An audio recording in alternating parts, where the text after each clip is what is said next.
আল্লাহ এবং তার রসুলের সাথে 34 বার মেরাজ হয়েছে। কয়বার? জোরে বলেন কয়বার? 34 বার। এর মধ্যে 33 বার হয়েছে ঘুমের ঘরে। কিসের ঘরে? ঘুমের ঘরে। আর একবার হয়েছে সশরীরে আল্লাহর কাছে নিয়ে মেরাজ রজনীতে। তাহলে কয়বার হয়েছে? 34 বার। এর মধ্যে একবার হলো সশরীরে। সুবহানাল্লাহ। ওই সশরীরে গিয়েই রাসূল সাল্লাল্লাহু আলাইহি ওয়াসাল্লাম আমাদের জন্য কি নিয়ে এসেছেন।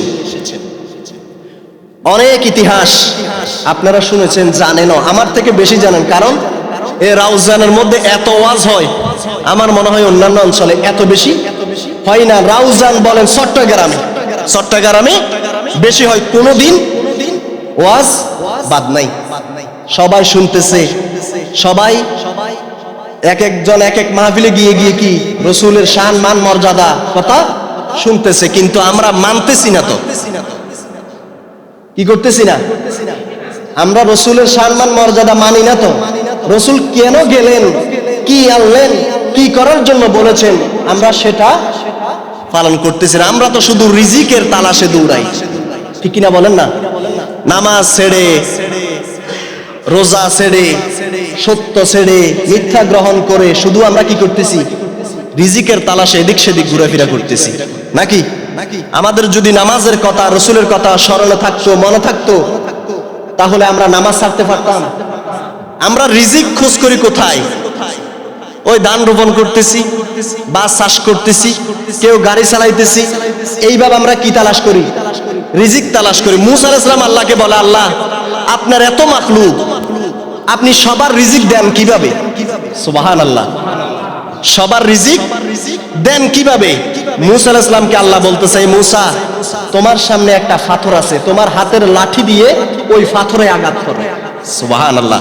কিসে আঘাত করো? পাথরে আঘাত করো। দেখেন আল্লাহ কিভাবে আপনার আর আমার রিজিক দিচ্ছে। তা না, আল্লাহ সমস্ত প্রাণীর জন্য রিজিকের ফয়সালা করে রেখেছেন। তখন মূসা আলাইহিস সালাম ওই পাথর আঘাত করলেন। আঘাত করার পরে পাথর ভাঙলো ছোট্ট একটা টুকরা। এরপরে বলতেছে আবার আঘাত করো। এভাবে আঘাত করতে করতে 4 বার আঘাত করছেন। কয়বার? 4 বার আঘাত করলেন। 4 বার আঘাতের পরে দেখতেছে ছোট্ট একটা কালো ফোঁকা। কি দেখতেছে? পাথরের ভিতরে ছোট্ট একটা কি কালো ফোঁকা। মূসা আলাইহিস সালামকে বলতেছে, দেখো তো ওই কালো ফোঁকার মুখের মধ্যে কি আছে। সুবহানাল্লাহ। দেখতেছে আল্লাহ এই কালো ফোঁকার মুখের ভিতরে তো সবুজ একটা পাতা আছে। বলতেছে, মূসা দেখতেছো ঠিক আছে, একটু কান লাগিয়ে শুনো তো ওই ফোঁকাটা কি বলে। জোরে বলেন না সুবহানাল্লাহ। যখন মূসা আলাইহিস সালাম এই ফোঁকার মুখের ওই দিকে কানটা নিয়ে যখন লাগালেন, মূসা আলাইহিস সালাম শুনতে পেলেন ওই ফোঁকা বলতেছে, আমার সমস্ত প্রশংসা যিনি আমাকে সৃষ্টি করেছেন, এই পাথরের ভিতরে রেখেও যিনি আমার রিজিকের ফয়সালা করে রেখেছেন। আল্লাহ বলতেছে, মূসা যদি সামান্য এই ফোঁকা পাথরের ভিতরে থাকার পরেও আমি আল্লাহর রিজিক পাঠাই দিতে পারি, এবার আপনারা আমরা চিন্তা করি আল্লাহ সুবহানাহু ওয়া তাআলা কি আমাদের রিজিকের ফয়সালা করে রাখে নাই? কথা বলেন, রাখছে কিনা? নামাজও পড়েন, সত্যও বলেন, আপনার ক্ষেত কামারি কাজও করেন, কিন্তু নামাজ ছাড়া যাবে? আপনি এটা না মানে আপনি শুধু নামাজ পড়বেন, ক্ষেত খামার করবেন না, না, সেটাও আপনি করতে হবে। আল্লাহর আইনটাও আপনি মানতে হবে, পালন করতে হবে। রাজি আছি তো ইনশাআল্লাহ? আল্লাহর রাসূল সাল্লাল্লাহু আলাইহি সাল্লাম মেরাজ থেকে আসার সময় আল্লাহর নবীকে আল্লাহ সুবহানাহু ওয়া তাআলা 50 ওয়াক্ত নামাজ দিয়েছেন। কয় ওয়াক্ত? কথা বলেন না, কয় ওয়াক্ত? 50 ওয়াক্ত নামাজ দিয়েছেন। ওই 50 ওয়াক্ত নামাজ থেকে আমাদের জন্য এখন আমরা পড়ি কয় ওয়াক্ত? আর জোরে বলেন না, কয় ওয়াক্ত? 5 ওয়াক্ত পড়ি। এটার কারণ হলো মূসা আলাইহিস সালামের সাথে যখন আমার রাসূলের সাথে দেখা হয়েছে, মূসা নবী বলেছেন আপনার উম্মত 50 ওয়াক্ত পড়তে পারবে না। এইভাবে আল্লাহর কাছে বারবার ফাটানোর পরে আনছেন কয় ওয়াক্ত? আর জোরে বলেন না, কয় ওয়াক্ত? 5 ওয়াক্ত। যেখানে 50 ওয়াক্ত পড়ার কথা, পড়তেছি কয় ওয়াক্ত? কথা বলেন না, কয় ওয়াক্ত? 5 ওয়াক্ত। এখন যদি বলি হাত তুলুন তো, আজকে কালকে 5 ওয়াক্ত কে পড়ছেন নামাজ? 2 থেকে 3 জন তুলতে পারবে? কথা বলেন। পড়ার কথা কয় ওয়াক্ত? 50। পড়তেছেন কয় ওয়াক্ত? এই 5 ওয়াক্ত আপনাকে যদি জিজ্ঞাসা করি 1 বছরে কয়জনে পড়েছেন, 2 বছরে কয়জনে পড়েছেন, 3 বছরে কয়জনে পড়েছেন? আপনার হায়াত আজকে 40 বছর, অনেকেই বলতে পারবে না হুজুর 40 বছর 5 ওয়াক্ত একদিন পড়ছি।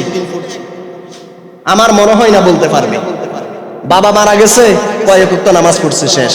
মা মারা গেছে, কয়েক ওয়াক্ত নামাজ পড়ছে শেষ। দাদা মারা গেছে, কয়েক ওয়াক্ত নামাজ পড়ছে শেষ। এখন ধরেন প্রতিবেশী, পাড়া প্রতিবেশী একজন মারা গেছে, কয়েক ওয়াক্ত নামাজ পড়লো, তারপরে শেষ হয়ে গেছে। ঠিক কিনা বলেন? পড়া শেষ। এই কয়েক ওয়াক্ত পড়ার পরে আর পড়ে না। আল্লাহ পাক রব্বুল আলামিন আমাদেরকে হেফাজত করুক, বলেন আমিন। তাহলে রাসূল সাল্লাল্লাহু আলাইহি সাল্লাম কয় ওয়াক্ত নামাজ আনলেন? 50 ওয়াক্ত। আল্লাহর কথা যেটা সেটা থাকবেই।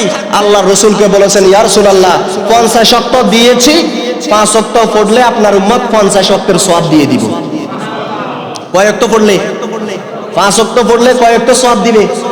50 ওয়াক্তের সওয়াব দিবেন কে? আরো জোরে বলেন না কে? আল্লাহ রাব্বুল আলামিনের প্রিয় হাবিব বলেন, আমাকে আল্লাহ সশরীরে কোথায় নিয়ে গেছেন?